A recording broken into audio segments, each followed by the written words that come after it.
extremely underrated fragrances that deserve more love.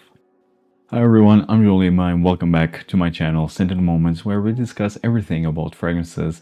So in this video, I want to talk about 12 extremely underrated fragrances that deserve more love in 2025 in no specific order. Let's get started. The first fragrance from the house of Astrophil and Stella, and it's not in extremis. This one is Nabati. And Nabati was created by Christian Provenzano. It was released in 2021, and this is an extrait de parfum. You see that this is a more dark blue bottle. If you want to smell like a pirate, it's Nabati you need to go with. This for me smells like a pirate. Now this for me is a very unique take on an aquatic fragrance. Now this is not your typical like marine, fresh, aquatic fragrance. Absolutely not. It has some qualities, but this one is like a dark, aquatic, salty fragrance with tons of leather and oud in the dry down. But this, in the opening, this starts off with the boozy rum accord. It gives this very playful, boozy quality, a bit sweet, followed by cardamom, and I love cardamom. Like it's one of the most sensual notes in perfumery in my view. So cardamom here quite prominent, especially in the opening, with this dark, aquatic, salty nature. Very smooth though, very, very smooth. Imagine like for you to have an idea, and to have a reference, like the type of aquatic that I'm talking about here, it's more of a squid by zoologists, like zoologist squid. I think it's that type of aquatic, like very dark blue aquatic and very smooth. Then this goes into a very intense ambery leather oud type of fragrance with a touch of iris. I already saw some people comparing this to Dior en Parfum, like the 2014 and 2020 version. Nothing. It has nothing to do with that. Completely different fragrance. I have the 2014, and no, this is completely different. Yes, this has iris. Yes, you can smell the iris, a bit buttery, but very different. And although this has leather as well, but it's very different. You also have a musky and bread seed nuance as well. In the end, this is a very complex fragrance, extremely unique, and it literally smells like a pirate. You have the rum, you have the salty oceanic nature, you have leather, you have a bit of you have oud. The oud is here, and although it's not full-on barnyardy, but definitely has an animalic nuance with musk and the iris in here that gives a very buttery, soft edge. It's really what makes this fragrance amazing. This fragrance has a lot of depth, a lot of complexity, unique. Highly advise for you to try this one, and the performance is massive as well. Nabati by Astrophil and Stella. The next fragrance from House of Beaufort, Terror and Magnificence. I adore this one. Very underrated in my view. I think this got some attention when this was first released, but really died down. I barely hear anyone talk about this one. I think barely anyone talks about Beaufort, and it's unfair to be honest. I think this fragrance really deserves all the love for their unique fragrances, and still not so expensive, although they kind of raise the prices. And this is a 50 ml, and currently the retail price is 150 euros. I mean, it's not the cheapest price, not the cheapest brand, but I think kind of compensates the fact that the fragrances for the most part are very unique. And this is one of them, although in my view, this is dark, this is very smoky, but it's still wearable. They do have a few that are not so wearable, like Tonere, for example. Extremely smoky and earthy, burned. It's really hard to wear Tonere, but I appreciate the artistry behind it. And this one is more easy to wear. Although you still have the birch tar, you still have the incense, you still have like vetiver, you even have like a stone accord in here, which is quite unique in itself. Also a bit leathery, I would say.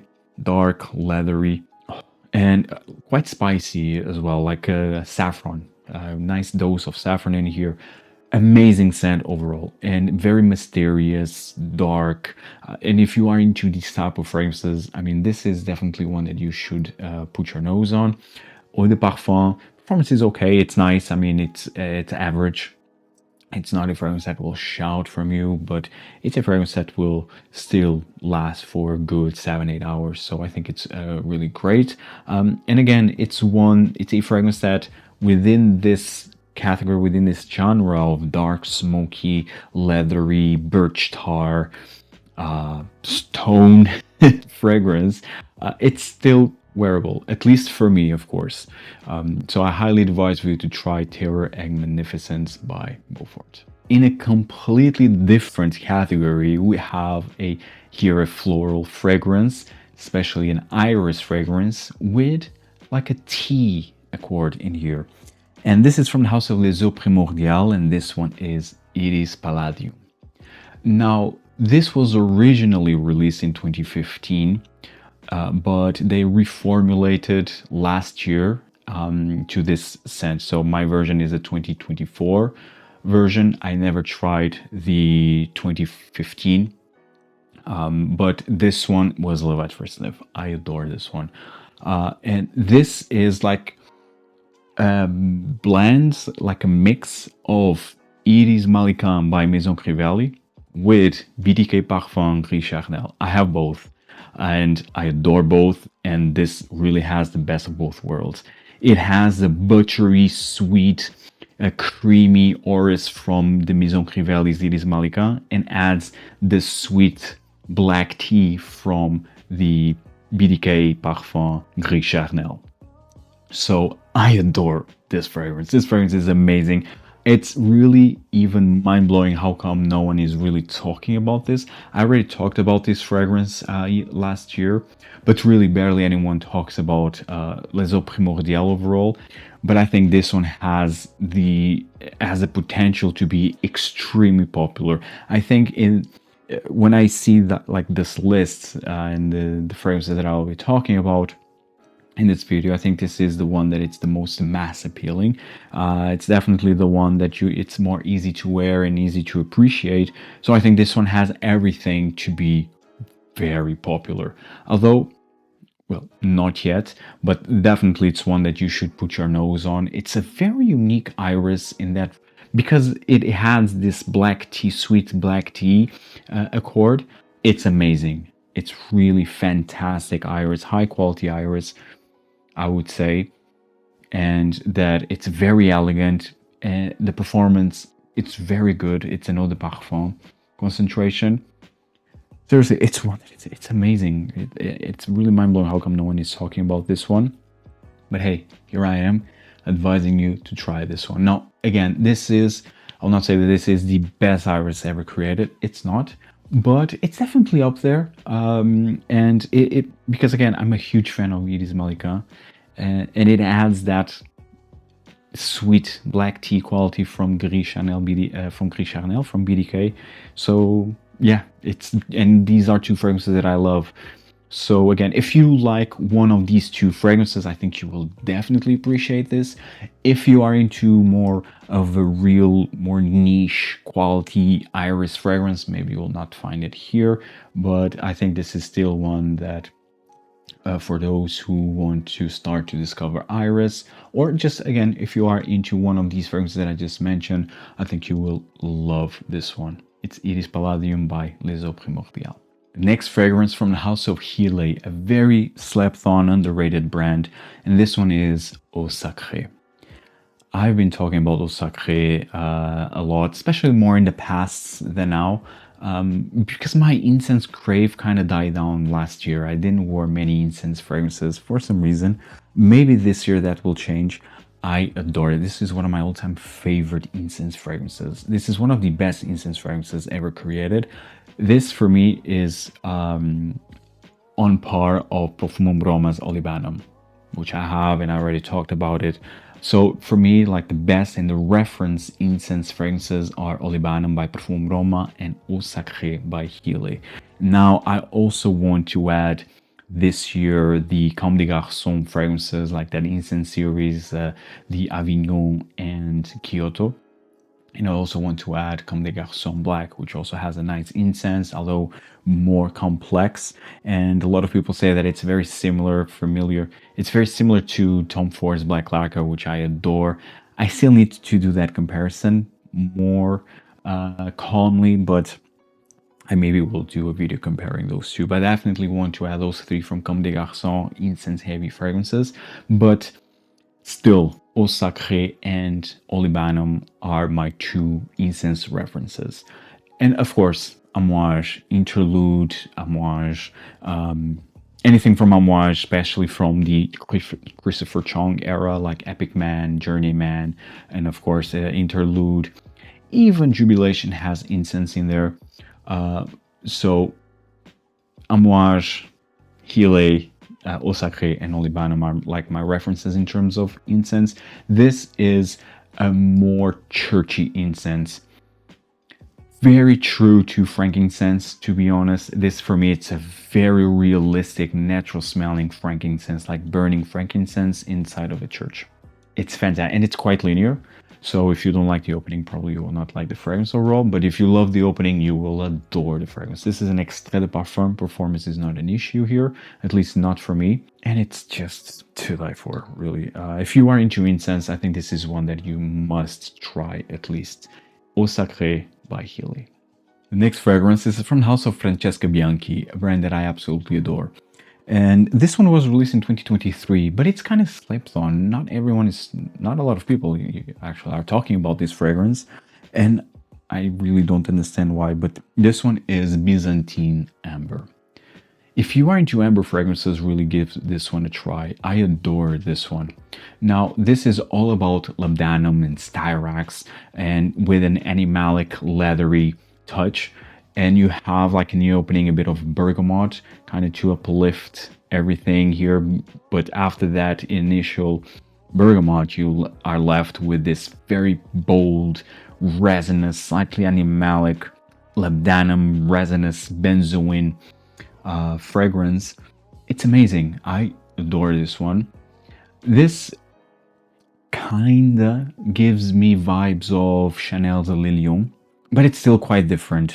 It's still different. I mean, it kind of hints at Le Lion, but not at the same time. This just to say, like, if you are into the labdanum, the type of labdanum that it's just very rough, very rugged, very like animalic, that it's used in Le Lions by Chanel in the Les Exclusives, I think you will really adore this one as well. This one is more warm, it's more resinous, a bit sweeter, and I dare to say, and definitely more leathery. That gives an animalic edge as well, an extra animalic edge. It's fantastic. I love it. I really adore this one. And I know that a lot of people complain that Francesca Bianchi uses like always her scent DNA, like this orris, buttery orris with the animalic nuances of the resins. But here it's definitely more toned down. At least I don't get any orris in here.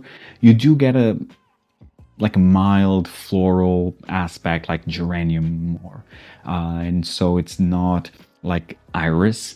And in terms of the animalics, yeah, it's definitely more prominent. It's still prominent here, but it's still not exactly the Francesca Bianchi DNA that you see very often in her scents. And I love, actually, I'm a big fan of Francesca Bianchi overall. But here, it's definitely the Francesca Bianchi take on an amber, and it's a very opulent, regal type of amber. I really love it. And it's not your typical, like, sweet, gooey amber fragrance. No, this is rough. It has power. It has personality. It has character. So it's really one that I highly advise you to try. Byzantine Amber by Francesca Bianchi. The next fragrance from the house of Rania J, also a brand that doesn't get much attention. Although I adore this house, it's another brand that I talked about quite frequently. This one was released in 2023, also very slept on, and this one is called Shah'Ryar. I think I'm butchering the name. I'm always butchering the name of this perfume. This is an extrait. It was the first ever extrait fragrance created by Rania J. And this is a new fragrance. Like, this is not like a high concentrated fragrance from an already pre-existent fragrance. No, this is a brand new scent in an extrait version. Love it. Performance is fantastic. This was also a great highlight of Essence. Actually, every time I was going to Essence, I just went to Rania J's booth just to spray myself with this. It's fantastic. Now, this kind of gives me vibes of, the more I wear it, the more I see Royal Tobacco by Amouage. But it's still different because this is more fruity. You have a big dose of plum in here. You have caramel and you have osmanthus. So you definitely have a more fruity caramel edge that the Royal Tobacco doesn't have. But you still have this like green absinthe anise type of scent that it's definitely in here, and a bit of it. I would dare to say that it has a touch of tobacco, although tobacco is not listed as a note. It definitely has like a smoky tobacco nuance in here with this caramelized plum and osmanthus. Osmanthus also has like a peachy quality scent wise. And then in the dry down, it's amazing. It's like a fantastic oud. Oh, this is so good. Benzoin, very resinous, dark fragrance, man. I adore this one. Very rich, very complex fragrance that hints at Royal Tobacco, but still different. Like, imagine like a fruity version of Royal Tobacco with the oud being more also amped up. Amazing scent. Highly advise for you to try this one. I mean, the name is here. From Rania J. The next fragrance from the house of Andy Tower. I think this is the most, or definitely one of the most underrated fragrances from Andy Tower. It is Oodh. Oodh by Andy Tower. Now this one, I would say that this one also took me a while to appreciate. However, the biggest turnoff for me the first time I tried Oodh, and it was when it was first released. I was super hyped to try like the Andy Tower's take on an oud. But for me, the most disappointing part of this fragrance was that this was basically like an eau de parfum version of the attar that Andy Tower had released previously to Oodh. And I have that attar actually. I loved it. It's basically like vetiver, tons of vetiver, very smoky, very leathery, and I think it has a touch of wood in there as well. Love it. I think it's just a 5 ml, a very cute, like in the same bottle style, but 5 ml, and it's a dab, and I adore that one. Now, when I tried Oodh and when I heard that Oodh was about to be released, I was expecting like that barnyardy, funky oud, but with the Andy Tower DNA, like a dry, spicy, maybe ambery type of qualities. No, it's not. So this is vetiver, a very heavy vetiver fragrance, very smoky, very dry, tons of leather in here as well. And the wood is here, and it's very rubbery. It has a rubbery quality in here. In the end, this is not for everyone. And the oud is, again, it's here. It's daring. It's a challenging perfume. It's not your typical barnyard. It's not challenging in the barnyardy way, but it's challenging in a more rubbery way, if that makes sense. And it's still very dark. It's very dry, very smoky, resinous. It's amazing. It's a very unique take on an oud fragrance. It's definitely not your typical oud type of fragrance, and I need to give kudos to Andy Tower to release a very special, unique oud. And we have so many oud fragrances currently. I mean, really, I would say that the industry is saturated with oud fragrances, and still Andy Tower created a very unique oud fragrance, natural smelling oud, I dare to say. Amazing, amazing, amazing scent. It's really intoxicating, and performance-wise, it's amazing. But again, try this one first before you buy. It's expensive. I think it's the most expensive fragrance from Indie Tower. It's in 250 or 275 euros for a 50 ml, and this is another parfum, not an extrait. But it's still expensive. So Oodh by Indie Tower, extremely underrated, high quality oud, very unique, but try this one first, even if you are an oud lover like I am. Talking about oud, now this one is definitely more affordable than Indie Tower's Oud. It's from House of Suis Arabian, extremely underrated, this one. Now, I didn't receive this one for free. I bought this one. I actually blind bought this one like a few years ago at Notino, and I still have it, still love it. It's still one of my favorite oud fragrances, and this is less than 50 euros. And this is 100 ml, and this one is called Dehn Oud Malaki by Suis Arabian. This very unique, interesting looking bottle. I mean, the cap is very cheap because it's plastic and very light, but nonetheless, what really matters is the scent, and the scent is one of the most natural smelling ouds that money can buy for a very affordable price. Again, under 50 euros, and I bought this at Notino. Again, it was already a few years ago. I already talked about this one actually, and I still love it. This doesn't look like, but this is a 100 ml Eau de Parfum, and it's all about oud. Here, it's a more traditional oud, a bit leathery, a bit funky, a bit animalic. It's stunning. You don't need to spend big bucks to have a high quality oud perfume, and this is the proof of that. And I already talked about other oud fragrances that don't break the bank and they smell natural, and they really compete in terms of quality with the niche oud fragrances. And it's how, for example, The Night by Frederic Malle, the Oud Stars collection from Xerjoff, the list goes on. So again, you don't need to spend a huge amount of money on an oud fragrance, and this is one of them. Dehn Oud Malaki by Suis Arabian, a stunning, natural smelling, leathery, animalic oud fragrance. The next fragrance is from House of Frederic Malle, and I think, and this is a new release actually, a newish release from Frederic Malle. Didn't get the love I think it deserved, to be fair. I adored this one. This for me was love at first sniff, and I immediately bought a bottle. This one is Heaven Can Wait. Very underrated, very slept on. A lot of people ignored this release, or many people were disappointed for some reason. Not me though. This is Frederic Malle's, in the end, the DNA of Frederic Malle. This is a green, bitter, floral fragrance with chypre qualities. You have the plum, you have peach in here, and I think I've said this before. This for me, it's like a mix of French Lover by the same brand, Frederic Malle, with Mitsuku by Guerlain. For me, it's the perfect match between those two fragrances.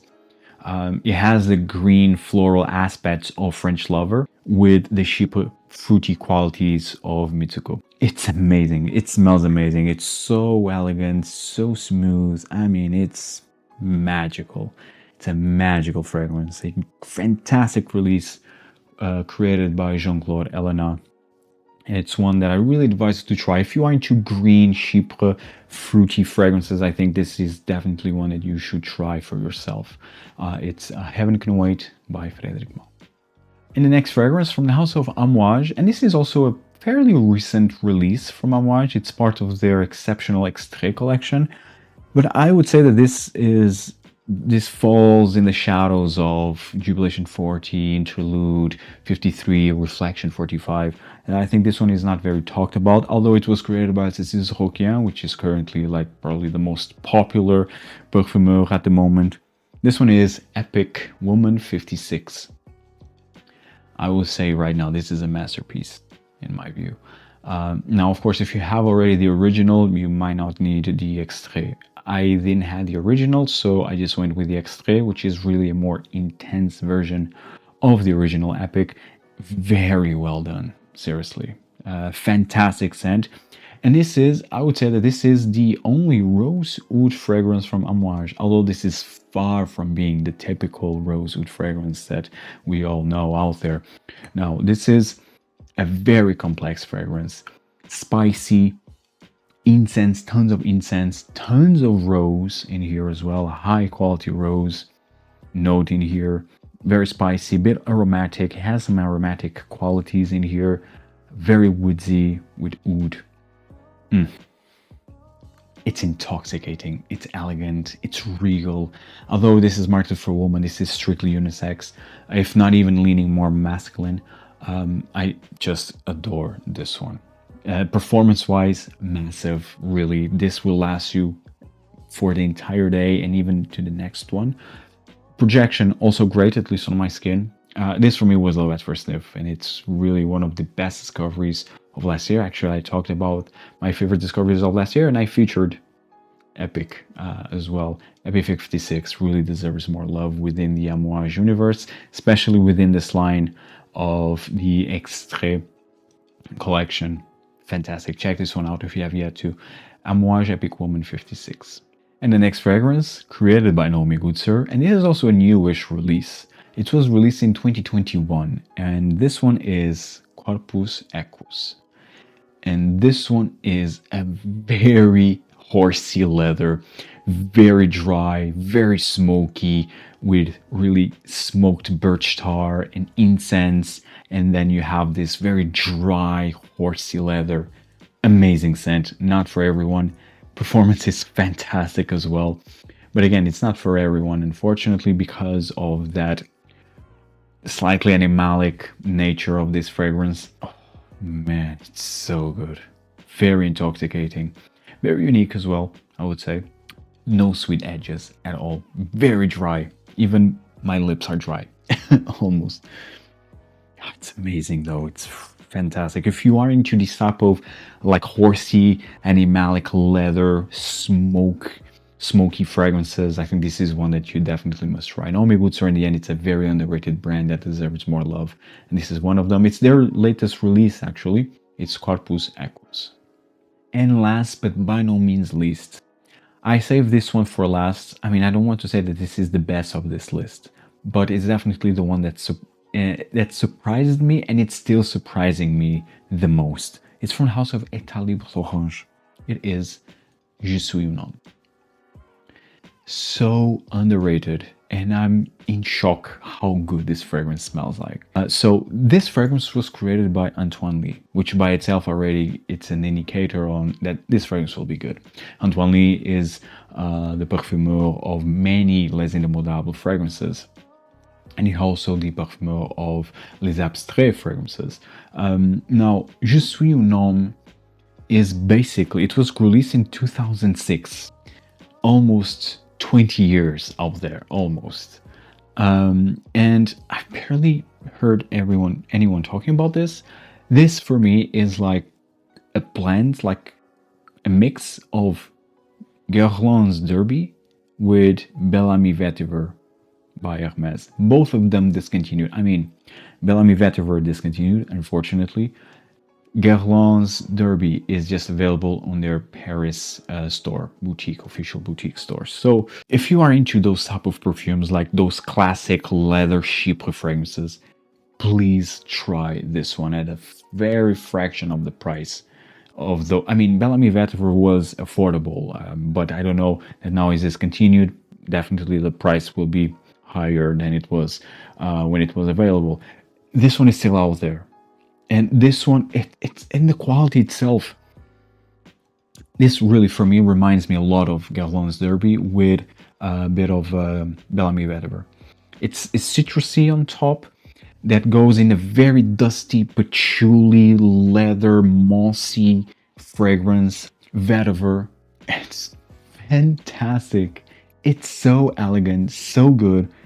I mean, seriously, it's a wonderful leathery chypre fragrance that no one talks about. I mean, definitely highly advised for you to try this one. It's a high quality scent.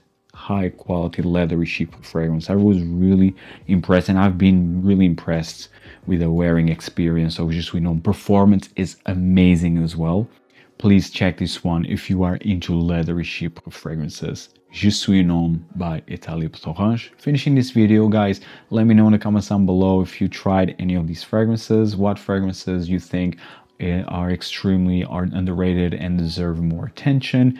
Also, let me know if you find value in the video. If you did so, hit the like button, subscribe, check out all the other fragrance content that I have available, and see you in the next one. Take care, guys.